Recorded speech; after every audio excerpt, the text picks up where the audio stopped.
Fala aí pessoal, tudo bem? Dando continuidade ao nosso curso de Python, introdução aí de Python até programação orientada a objeto, beleza? A aula que acabou de sair foi a aula de estruturas condicionais e agora nós vamos dar continuidade aí já na parte de estrutura de repetição. Eu já coloquei o material todo aqui no slide, então, material todo aqui no VS Code, escrito, então o slide, o que vai estar lá vai estar aqui, então não tem muita diferença, mas o slide vai estar para vocês aí depois, tá? Não tem problema, beleza? Aqui é o intuito de fazer uma aula um pouco mais curta do que as outras. Aula 5, estrutura de repetição, já foi falado aí, beleza? Agora a gente tem alguns tipos de estrutura de repetição. Temos aí o while, que é o enquanto, e o for, que é o para. A gente também tem um repita até, né? Mas só que aqui nós vamos falar apenas do while e o for, que são aí os mais utilizados. Show de bola? Beleza. O for é para e o while é enquanto. Reforçando mais uma vez o inglês, que é importante você saber, né? Se habitue logo ao inglês. Show de bola. Agora, cara, como é que a gente faz para construir essa estrutura? Lembra que o if, lembra que a gente tem que fazer o if dessa maneira? If, condição, aí ele coloca dois pontos e aqui dentro ele coloca o bloco. Aí aqui dentro ele coloca o bloco sim. Lembra disso? Pois é, rapaziada, aqui não foge muito disso não, tá? Aqui a gente vai colocar, olha a estruturazinha, while, condição e o bloco a ser executado. E isso se essa condição for verdadeira. Então, no caso do while, enquanto a condição for verdadeira, aqui a gente pode misturar o while com o if, for if. Pô, aqui já começa a ficar interessante. Se a gente colocar o while e a condição. Só que no for é mais importante tu usar uma outra forma que eu vou te mostrar. Mas no while, a condição dentro do bloco também do código é bem-vinda. Beleza? Aqui no for, o bloco, dentro do bloco, a condição do if, else e elif, dentro dos blocos, são bem-vindas totalmente. Aqui já começa a misturar, então já consegue ter uma coisa mais complexa, né? Vai ficando um pouco mais completo, já vai encaixando peça por peça como se fosse um quebra-cabeça. Mas é exatamente isso, tá? E no for não muda muito no for, galera. Desculpa. O for não muda muito. A gente tem um for, a variável, né? E aqui o range, que é a sequência, né? E o bloco a ser executado em cada elemento da sequência. Aqui, já vamos entrar no exemplo prático para vocês entenderem aí de cara, tá? Imprima os números de 1 a 10 utilizando uma estrutura de repetição. Vamos utilizar o while? Vamos utilizar o while, que é mais prático para esse exemplo aí. Beleza. A gente quer contar de 1 a 10, então a gente tem que ter uma variável chamada contador, e esse contador vai iniciar com 1. Eu quero que ele conte de 1 até 10, mas se eu quiser de 0 até 10, então eu vou iniciar com 0. Beleza? Eu quero contar de menos 10 até 10. Ele vai contar de menos 10 até 10.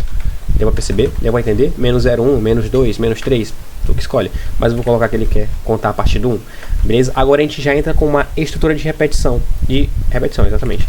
Enquanto o meu contador, eu quero contar até 10, então o meu número tem que ser menor ou igual a 10. Então quando o meu número for menor ou igual a 10, aí eu já abro aqui os dois pontos e ele já, quando tu clica em Enter, ele já coloca indentado o código, tá? Enquanto o contador for menor ou igual a 10, o que eu quero que faça? Ele que vai printar o meu contador, no caso, a primeira vez que eu rodar esse código, ele vai printar o que no contador? O 1, que é a primeira que está sendo armazenado. Depois que ele printar, o meu contador, ele vai receber o meu contador mais 1. Deu para pegar essa lógica? Enquanto o meu contador for menor ou igual a 10, lembrando que o meu contador ele é inicializado com quanto? Com 1, que eu coloquei aqui em cima. Enquanto o meu contador for 1, quando meu contador for menor ou igual a 10, desculpa, ele vai printar o contador e depois que ele printar, ele vai somar 1 ao contador. Então na primeira vez ele vai printar 1, na segunda ele já printa o contador mais 1, que dá 2, e depois ele printa o contador que é 2 mais 1, que é igual a 3, e assim vai até chegar ao menor igual a 10. Vamos rodar isso aqui? Vamos ver se está pegando certinho? Vamos lá, pessoal. Beleza. Vamos lá, ó. Tá aqui, ó. O que a gente está executando é isso daqui, né? E aqui ele já conta pra gente. 1, 2, 3, 4, 5, 6, 7, 9, 10. E se eu quiser contar de trás para frente? A gente inicia com 10. Enquanto meu contador for menor ou igual a 10, não. Enquanto meu contador for menor ou igual a 1. E aqui, em vez dele ir somando, ele vai subtraindo. Vamos rodar de novo? For maior ou igual a 1. Deu para conseguir aqui. Consegui. Beleza, aqui ele já conta para nós. 10, 9, 8, entendeu? Então foi isso, a gente mudou algumas coisas aí, né? A gente mudou por último aí o maior igual a 1, porque menor igual a 1 ele nunca ia ser, né? Por isso não tava aparecendo nada. Então, cara, esse é o nosso primeiro exemplo prático aí, né? Então isso daqui já é aqui a base, né, para tu entender essa parte de estrutura de repetição, tá? Vamos colocar aqui de novo, mais uma vez, um outro exemplo, tá? Só que dessa vez, pega a visão desse exemplo aí, ó. Pegando o exemplo das notas, faça a média de 5 alunos, não é mais só de um, utilizando uma estrutura de repetição para ler as notas e calcular a média de cada aluno. Ao final, mostre na tela a média de cada aluno somente, ele quer só a média para ser mostrada. Beleza, então a gente vai pegar e fazer a média de 5 alunos, utilizando uma estrutura de repetição para ler as notas e calcular a média. Então vamos lá. Como a gente utilizou o while, vamos colocar. É possível utilizar o while, beleza? No caso a gente colocaria, se utilizar o while, contador, utilizaria assim, ficaria contador. A gente pode ser um contador igual a 5, tá? Enquanto contador for menor ou igual a 5, aí ele vai fazer. Aí tu pede para ele aqui, ó, tu pede nota 1, tu fala que é um float, toda aquela paradinha lá, né? Input, aí tu pede para ele ler nota 1, aí ele vai digitar nota 1, digita nota 2, aí tu coloca o cálculo da média. E depois que tu fizer isso, tu printa, né? Aí depois ele vai entrar de novo no loop, ele vai estar de novo nessa história de repetição, ele vai perguntar e vai perguntar 5 vezes, tá? Só que dessa vez eu quero fazer com o for, beleza? Aqui também tem como fazer o for, daqui a pouco eu vou mostrar pra vocês, tá? Então vou mostrar logo o for, que ele fica mais curto. Então vamos lá. For, vamos colocar uma variável, essa variável de for aluno in range. Esse range é a sequência, é esse aluno que ele vai de 0 até 5. Então o 5, ó, preste atenção, esse número 0, ele vai iniciar, e ele não vai até o 5, ele vai até o 4, então por isso eu coloquei 0, então vai 0, 1, 2, 3, 4, deu pra entender? 0, 1, 2, 3, 4, 5 vezes, lembrando que o 5 ele não vai até o 5, ele vai até o 4, por isso eu coloquei para ele pegar o 0. O 0 é onde ele começa, e ele termina 1 antes do 5. Beleza? Então, for aluno é uma variável que eu queria chamar de aluno. Esse aluno aqui pode ser qualquer uma, pode ser um i de contagem, pode ser um contador, tá? Você coloca aqui só um para ele percorrer, tá? E antes do percorrer, tem que inicializar. Então, no caso, se eu coloquei um i, esse i tem que ser igual a 0, porque lembrando, a minha sequência, o meu range, ele vai do 0 até o 5 que eu estabeleci nesse exemplo. Beleza? Então o meu i é igual a 0. Então for essa variável, que ela está atribuída como o dado que está nela é o i, é o 0. Então for i em range de 0 até 5, para i em uma sequência de 0 a 5, botando no portugalzinho aí para vocês, ele vai fazer o quê? 2 pontos, o que ele vai fazer? Nota 1 é igual a float, que é igual a input, que é igual ao que? Digite. A volta do aspas, digite a nota 1. Ele vai digitar pra gente aí a nota 1. Beleza? Tá faltando aqui uma parênteses. Vamos lá. Vamos colocar outra variável aqui. Nota 2 é igual a float, que é o input de quê? Digite a nota 2. Coloquei um em caps lock e outro não coloquei, né? Incrível, cara. Mas assim, só pra vocês entenderem, só pra vocês pegarem aí, né, o fio aí da coisa. Beleza. Depois que eu leio as duas notas, eu calculo a média. Então a minha média vai ser o quê? A minha média vai ser, parênteses, né, nota 1 mais nota 2. E aqui eu já divido por 2. Tranquilinho? E agora eu printo, colocar o formatado. Média igual, vou colocar em caps lock mesmo, média igual a chaves. E é o nome da minha variável, que se chama média. Cara,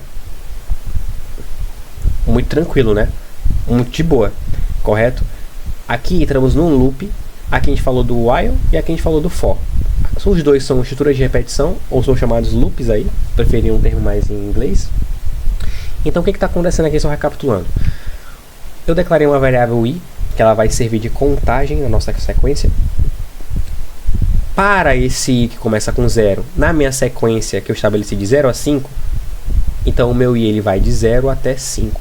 Porém, o meu 5, como é o último, ele não é lido. Então ele vai de 0 até 4. Então, ó, ele vai perguntar 5 vezes, né? 0, 1, 2, 3, 4, que dá 5, porque ele começou do 0. Ele vai ler a nota 1, nota 2, e a cada loop, ele vai ler essas duas notas e vai jogar a média na tela. Depois, ele vai limpar essas informações Aí ele vai perguntar de novo, digite nota 1, digite nota 2, aí tu volta notas diferentes e ele vai calcular uma outra média. Beleza? Vamos testar essa parada? Vamos ver como é que isso aqui está funcionando? Vamos ver isso daqui. CLS. Aqui tá no Python, né? Vamos entrar aqui no PowerShells. No PowerShells. CLS, vamos lá. Vamos entrar aqui no nosso CD aula. Agora a gente já coloca Python repetição.py. Digita nota 1, 10. Nota 2, 4. Média igual a 7. Digita nota 1, 4. Nota 2, 6. Média igual a 5. Digita nota 1, 3. Nota 2, 2. Média igual a 2,5. Digita nota 1, 10. 10. Ele vai fazer isso 5 vezes. É para ele fazer a última vez, então vamos lá. 4, 1. Média igual a 2,5. Pronto, ele encerrou o programa. Ele leu aqui, ó. 1, 2, 3, 4, 5. Olha aí, que coisa, né? Cara, é isso daí. Isso é programação. Isso é lógica de programação. Isso daqui, essa sintaxe aqui é a linguagem Python. Bem de boa, bem tranquilo, tudo mastigado. Cara, nas outras linguagens Java, você pega uma linguagem C, tem um pouco mais de termos aí na sintaxe, mas é praticamente isso daqui. Beleza? Por isso que eu falo, cara, foca numa linguagem e quando for aprender a outra, se tu tiver a lógica, vai ser bem mais fácil. Cara, então é isso daqui que eu tenho que mostrar hoje. Tenho pra te mostrar hoje, tá? A tarefa da aula de hoje é o seguinte. Tarefa aula 5. Dando continuidade à atividade da aula 4, faça a comparação do quadrado e do triângulo utilizando estrutura de repetição, para mostrar na tela qual figura geométrica tem a maior área.